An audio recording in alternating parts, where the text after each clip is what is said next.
നമസ്കാരം. മലയാളി വാർത്തയിലേക്ക് സ്വാഗതം. സർക്കാർ വലിയ സാമ്പത്തിക ഞെരുക്കത്തിലൂടെ നീങ്ങിയപ്പോഴാണ് കഴിഞ്ഞ കൊല്ലം കേരളീയം നടത്തിയത്. സർക്കാരിന് യാതൊരു നഷ്ടവുമില്ല എന്നും സ്പോൺസർഷിപ്പുകളിലൂടെ കോടികൾ ലഭിക്കുമെന്നാണ് സർക്കാർ അവകാശപ്പെടുന്നത്. എന്നാൽ രണ്ടാം കേരളീയം നടത്താൻ തീരുമാനമായിട്ടും ആദ്യത്തെ എഡിഷനിൽ കിട്ടിയ സ്പോൺസർഷിപ്പ് തുകയുടെ കണക്ക് ഇപ്പോഴും പുറത്തുവിട്ടിട്ടില്ല. ഇത്തവണ കൂടുതൽ നിക്ഷേപം കൊണ്ടുവരുമെന്നാണ് അവകാശവാദം. സാമ്പത്തിക വർഷാരംഭത്തിന്റെ ആദ്യ പാദം മാത്രമേ പിന്നിട്ടിട്ടുള്ളൂ. അതുകൊണ്ട് പ്രതിസന്ധി അത്ര രൂക്ഷമായിട്ടില്ല. ആദ്യ കേരളീയത്തിന് 27 കോടിയാണ് സർക്കാർ ചെലവഴിച്ചത് എന്ന് മുഖ്യമന്ത്രി ചൊവ്വാഴ്ച നിയമസഭയിൽ അറിയിച്ചതോടുകൂടിയാണ് സംഭവം വീണ്ടും വിവാദമാകുന്നത്. സ്പോൺസർഷിപ്പിലൂടെ കിട്ടിയ തുക പബ്ലിക് റിലേഷൻസ് ഡിപ്പാർട്ട്മെന്റിലേക്ക് പോയത് അങ്ങനെയാണ്. ആ തുക എത്രയാണെന്ന് കണ്ടെത്താൻ ഒരു കൊല്ലം പോയിട്ട് ഒരു മണിക്കൂർ വേണ്ട. എന്നിട്ടും അനാസ്ഥ കാണിക്കുന്നുണ്ടെങ്കിൽ നടപടിക്രമങ്ങൾ സുതാര്യതയില്ല എന്നാണ് മനസ്സിലാകുന്നത്. ഏറ്റവും കൂടുതൽ തുക പിരിച്ചെടുത്ത GST ഉദ്യോഗസ്ഥരെ സർക്കാർ ആദരിക്കുകയും സമ്മാനം നൽകുകയും ചെയ്തിരുന്നു. എന്നിട്ടും കണക്കുകൾ പുറത്തുവിടാത്തതിൽ ദുരൂഹതയുണ്ട്. തെരഞ്ഞെടുപ്പ് പരാജയത്തിന് പിന്നാലെ വീണ്ടും CPM വിവാദങ്ങളിലേക്ക് നീങ്ങുന്നത് ഘടകകക്ഷികൾക്കടക്കം അതൃപ്തിയുണ്ട്. ക്ഷേമ പെൻഷനും മറ്റ് ആനുകൂല്യങ്ങളും നൽകി ജനപിന്തുണ വീണ്ടെടുക്കാനാകുമെന്ന് ഇപ്പോഴും CPM വിശ്വസിക്കുന്നത്. എന്നാൽ കാര്യങ്ങൾ അങ്ങനെയല്ല. അത് CPMന് ഇതുവരെ മനസ്സിലായിട്ടുമില്ല. 2021 അധികാരത്തിലേറും മുമ്പ് പ്രകടന പത്രികയിൽ ഇടതുപക്ഷം പറഞ്ഞിരുന്നത് ക്ഷേമ പെൻഷൻ 2500 രൂപയാക്കും എന്നാണ്. ഇപ്പോഴും 1600 കിടക്കുമെന്ന് മാത്രമല്ല 6 മാസമായി കൊടുക്കുന്നുമില്ല. ഇങ്ങനെയുള്ള സാഹചര്യത്തിലാണ് വീണ്ടും കേരളീയം കൊണ്ടുവരുന്നത്. 2023 കേരളത്തിന്റെ സ്പോൺസർമാരിൽ ഭൂരിഭാഗവും സർക്കാരിന് കീഴിലുള്ള ചരക്ക് സേവന നികുതി വകുപ്പിനെതിരെ കേസ് നടത്തുന്നവരായിരുന്നു. ഇപ്പോഴും ആ കേസുകൾ തീർപ്പ് കൽപ്പിച്ചിട്ടില്ല. വൻകിട ജ്വല്ലറികൾ മുതൽ പൊതുമേഖലാ ബാങ്കുകൾ വരെ സ്പോൺസർഷിപ്പ് പട്ടികയിലുണ്ട്. ഇവർ വൻതുക സ്പോൺസർഷിപ്പ് നൽകിയതോടുകൂടി കേസുകളുടെ ഭാവി അനിശ്ചിതത്വത്തിലേക്ക് ആയിരിക്കുകയാണ് പ്രതിപക്ഷമടക്കം അന്നേ ആരോപിച്ചത്. കേസുമായി എങ്ങനെയും മുന്നോട്ട് പോകുമെന്നുള്ള കാര്യത്തിൽ ഉദ്യോഗസ്ഥർക്കിടയിൽ തന്നെ കടുത്ത ആശയക്കുഴപ്പം ഉണ്ടായിരുന്നു.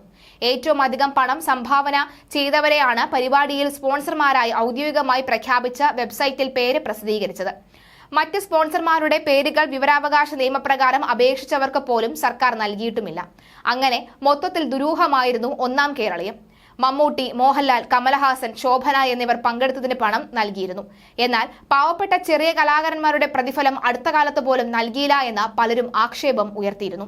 Josco, Kalyan, Bhima jewellery, ICIC, Canara bank തുടങ്ങിയ സർക്കാരുമായി കേസ് നടത്തുന്നവരെല്ലാം പ്രമുഖ സ്പോൺസർമാരായിരുന്നു. നികുതി വെട്ടിപ്പോ അല്ലെങ്കിൽ സമാനമായ മറ്റ് ഗുരുതര കേസുകളോ നടത്തുന്നവരാണ് ഇവരെല്ലാം. ഇങ്ങനെ പ്രതിസന്ധിയുള്ളവരെ സർക്കാർ അടുപ്പക്കാരാക്കിയത് തന്നെ ദുരുദ്ദേശപരമായാണ്. വീണ് കിട്ടിയ അവസരം മനസ്സിലാക്കി ഇവരെല്ലാം കാര്യമായി തന്നെ സർക്കാരിനെ സഹായിച്ചു. അങ്ങനെയാണ് കേരളീയത്തിന്റെ മുഖ്യ സ്പോൺസർമാരായി ഇവരെല്ലാവരും പേരുകൾ ഔദ്യോഗികമായി വെബ്സൈറ്റിൽ ഇടം പിടിച്ചത്. Thrissur GST deputy commissioner special സർക്കിളിന് മുന്നിലാണ് കല്യാൺ ജുവലേഴ്സിന് കേസുള്ളത്. തിരുവനന്തപുരം ഇന്റേണൽ ഓഡിറ്റ് അസിസ്റ്റന്റ് കമ്മീഷണറാണ് ഭീമയ്ക്കെതിരെ കേസ് നടത്തിയത്. ജോസ്കോ ജ്വല്ലറിക്കെതിരെ കോട്ടയത്ത് 2 കേസുകളുണ്ട്.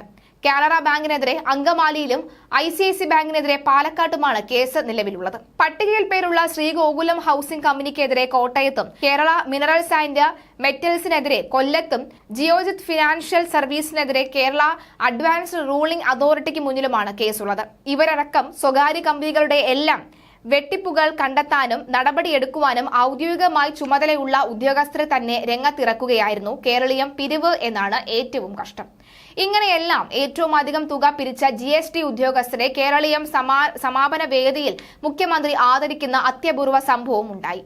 ഇതിനെല്ലാം ഒടുവിലാണ് സർക്കാരിനെതിരെ കേസ് നടത്തുന്ന കമ്പനികളിൽ നിന്ന് പോലും പണം പിരിച്ചതിന്റെ വിശദാംശങ്ങൾ പുറത്തുവന്നത്. അഴിമതിയോളം ഗുരുതരമായ വീഴ്ചയാണ് ഇതെന്ന് വിദഗ്ധരും ചൂണ്ടിക്കാട്ടുന്നു. ഇങ്ങനെ ദൂർത്ത് നടത്തിയിട്ട് കടമെടുപ്പ് പരിധി ഉയർത്തണമെന്ന് ആവശ്യപ്പെട്ട് സുപ്രീം കോടതിയിൽ കേസ് നടത്തി. ആ വകയിൽ മുതിർന്ന അഭിഭാഷകനായ കപിൽ സിബിൽ 1 കോടി രൂപയാണ് ഫീസ് നൽകിയത്. കേന്ദ്രം 54,000 കോടി തരാനുണ്ട് എന്ന് മുഖ്യമന്ത്രിയും ധനമന്ത്രിയും അടക്കം പാടി നടന്നു. എന്നാൽ സുപ്രീം കോടതിയിൽ കേസ് നടത്തിയപ്പോൾ ഇതൊന്നും പറഞ്ഞില്ല. കടമെടുപ്പ് പരിധി കൂട്ടണം, മാർക്കറ്റിൽ നിന്നാണ് കടം വാങ്ങുന്നത്, അതിന് കേന്ദ്ര സർക്കാർ ഇടങ്കോലിടരുത് എന്നാണ് കപിൽ സിബിൽ വാദിച്ചത്. കേന്ദ്രം കേരളത്തിന്റെ ആവശ്യങ്ങൾക്ക് വഴങ്ങിയില്ല. ബജറ്റിന് പുറത്തുനിന്ന് കിഫ്ബി വഴിയും പെൻഷൻ കമ്പനി വഴിയും കടമെടുത്ത തുടങ്ങിയതും അതിന്റെ കണക്കുകൾ അക്കൗണ്ട് ജനറലിനെ കൊണ്ട് ഓഡിറ്റ് ചെയ്യാൻ അനുവദിക്കാതിരിക്കുകയും ചെയ്തതോടുകൂടിയാണ് കേന്ദ്രം കിഫ്ബിയുടെ കഴുത്തിൽ പിടിക്കാൻ തുടങ്ങിയത്. എന്തായാലും ഇത്തരത്തിൽ വളരെ മോശം ധനകാര്യ മാനേജ്മെന്റ് നടത്തുന്ന സർക്കാരാണ് വീണ്ടും കേരളീയത്തിനും സ്പോൺസർഷിപ്പിനും ഇറങ്ങിത്തിരിക്കുന്നത്.